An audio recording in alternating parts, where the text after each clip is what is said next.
kitsuki Tipshano bakan poi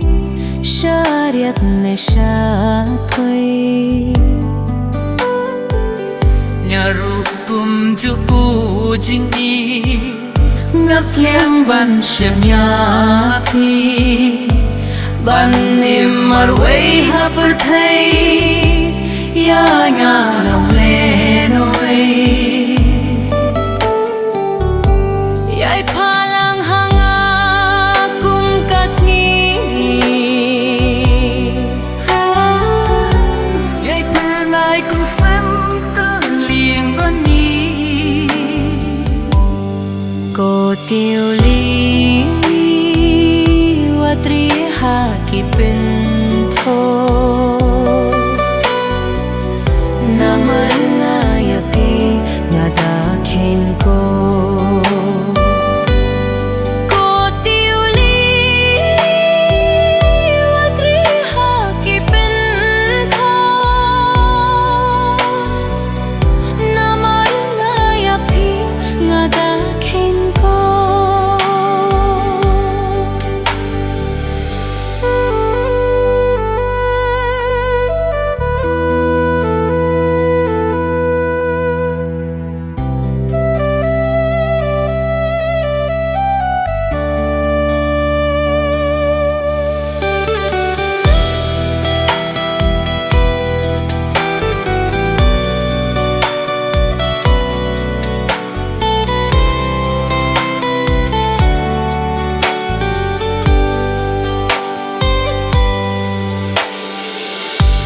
Pengat bayu bitiang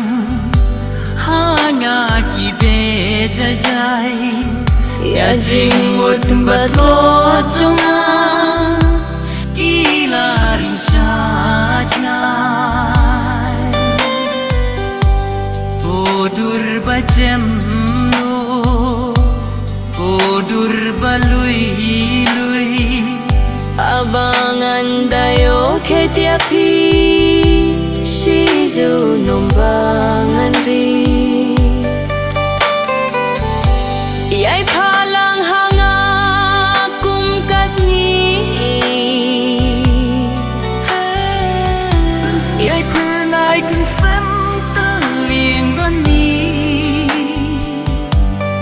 Ko tiu li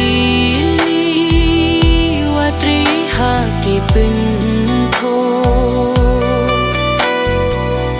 Namar nga ya pi nga da khen ko O tiu li